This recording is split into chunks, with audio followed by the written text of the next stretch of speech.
आप लोगों को बचपन की वो दिन याद है जब कोई छोटा सा खिलौना या कोई छोटी सी डॉल हमारे बेस्ट फ्रेंड बन जाते थे।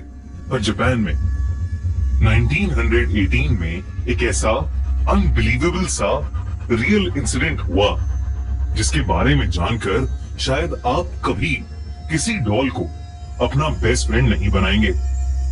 ये कहानी है 17 साल के इकीकी सुजुकी और उसकी बहन किकुको चैन की। नन्ही सी किकुको का बर्थडे आने वाला था और वो 4 साल की होने वाली थी। उसका भाई इकीकी अपनी प्यारी सी बहन को एक यादगार बर्थडे गिफ्ट देना चाहता था, पर उनकी फैमिली गरीब थी। इकीकी के पिता एक मजदूर थे जो हर रोज छोटी मोटी नौकरियां करके घर चलाते थे और उसकी माँ सिलाई का काम करती थी। इस साल की कोको ने जिद पाल ली थी कि उसे अपने जन्मदिन पर एक सुंदर सी डॉल चाहिए जो उसकी सबसे अच्छी दोस्त बन सके। लेकिन पैसों की कमी होने की वजह से उसके पेरेंट्स ने साफ इनकार कर दिया था। लेकिन इकीकी अपनी बहन से बहुत प्यार करता था। वो उसकी उदासी बर्दाश्त नहीं कर सकता था। पूरे 1 महीने तक छोटे छोटे काम करके इकीकी ने पैसे इकट्ठे किए। वो बाजार में अपनी बहन के लिए एक सुंदर सी डॉल ढूंढ रहा था कि तभी एक शॉप की विंडो पर उसकी नजर एक ट्रेडिशनल जापानीज डॉल पर पड़ी। वो डॉल बाकी किसी डॉल से बिल्कुल अलग थी। उसके चेहरे पर एक अजीब सी शांति थी, लेकिन उसकी आंखें इतनी गहरी मानो वो सब देख रही हों। उस डॉल ने जापान का ट्रेडिशनल रेड किमोनो पहना था और उसके काले बाल उसकी गर्दन तक आ रहे थे। इकीकी को वो डॉल बहुत अच्छी लगी और उसने तुरंत उसे खरीद लिया। अपनी 4th बर्थडे पर जब किकोको ने अपना गिफ्ट खोला तो वो खुशी से पागल हो गई।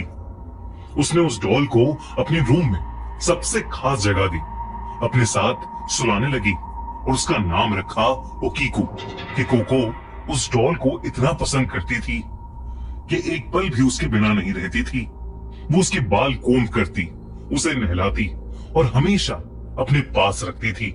लेकिन ये खुशी ज्यादा दिन तक नहीं टिकी। एक दिन बाहर खेलते हुए किकोको को एक मच्छर ने काट लिया और उसे बहुत भयानक मलेरिया हो गया। तड़पते हुए आखिरी सांस तक उसने ओकीको डॉल को सीने से लगाए रखा और आखिर में उस नन्ही सी किकोको की मौत हो गई। जापान में डेड बॉडीज को जलाते हुए उनके साथ मरने वाले की सबसे पसंदीदा चीज भी जलाई जाती है। इसलिए इकीकी और उसके पेरेंट्स चाहते थे कि ओकीको डॉल को उसके साथ जलाया जाए, लेकिन उन्हें टेंपल से परमिशन नहीं मिली, जिसकी वजह से उन्होंने किकोको की याद में घर के हॉल में ही उस ओकीको डॉल को एक शेल्फ पर सजा दिया। और कहानी में असली हॉरर यहीं से शुरू हुआ। एक रात जब इकीकी सो रहा था तो उसे घर के हॉल से हल्की हल्की आवाजें आईं, जिससे उसकी नींद खुल गई। उसे ऐसा लगा कि जैसे वो किकोको की आवाज है, जैसे वो कुछ बोल रही है और धीरे से हंस रही है।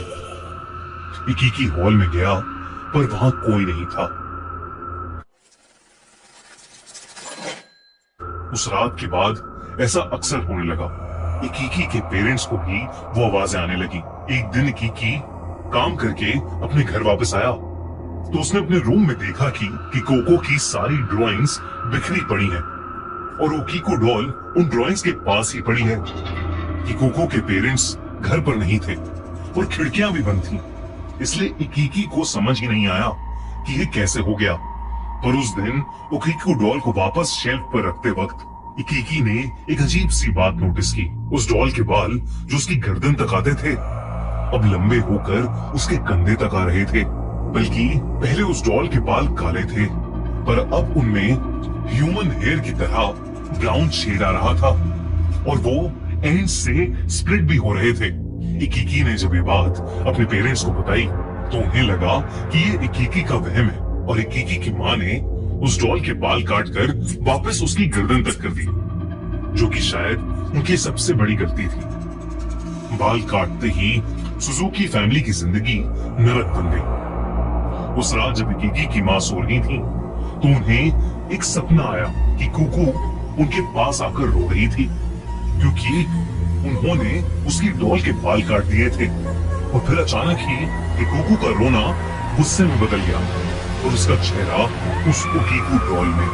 एकदम से उनकी नींद खुल गई। वो आंखें खोलते ही चिल्ला उठी क्योंकि ओकीकू डॉल वहीं थी, उनके सीने पर बैठी हुई। उनकी चीख से घर के सब लोग भाग कर आए।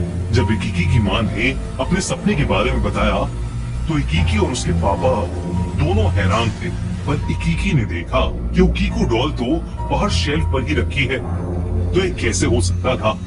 धीरे धीरे सभी फैमिली मेंबर्स को बुरे सपने आने लगे। कई बार तो तीनों सोते ही नहीं थे। सभी भयानक सपनों में एक चीज कॉमन होती, ओकीकू डॉल का उन्हें डराना और मारने की कोशिश करना। कुछ दिन गुजरे और ओकीकू डॉल के बाल और बढ़ने लगे और वो अब कंधों से भी नीचे आ गए थे।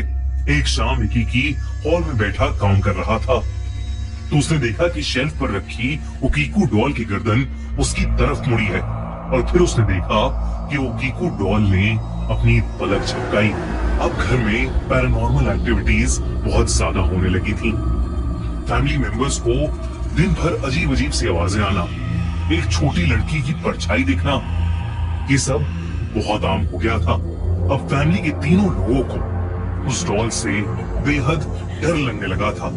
एक दिन उन्होंने डिसाइड किया कि वो उस डॉल को कहीं फेंक आएंगे।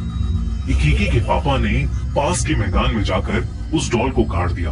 लेकिन फिर उस रात कुछ ऐसा हुआ जिससे उन सब का दिल दहल गया। उस रात तीनों एक ही कमरे में सो रहे थे, तभी उनकी नींद किसी के जोर से दरवाजा पीटने की आवाज से खुली। ऐसा लग रहा था कि कोई अंदर आना चाहता है, जिसे वो कोई कि कुकू हो जो दरवाजे के बाहर दर्द में चीख रही है और उन्हें अपने पास बुला रही है। धीरे धीरे वो दरवाजा पीटने की आवाज इतनी तेज हो गई कि पूरा घर हिलने लगा, जैसे कोई अर्थक्वेक आया हो। और फिर कुछ देर बाद सब कुछ शांत हो गया। इकीकी के पापा ने बड़ी हिम्मत करके दरवाजा खोला तो उन्होंने देखा कि ओकीकू डॉल खुद चलकर उनके सामने आकर खड़ी हो गई है। वो चीखना चाहते थे पर उनके मुंह से कोई आवाज ही नहीं निकल रही थी।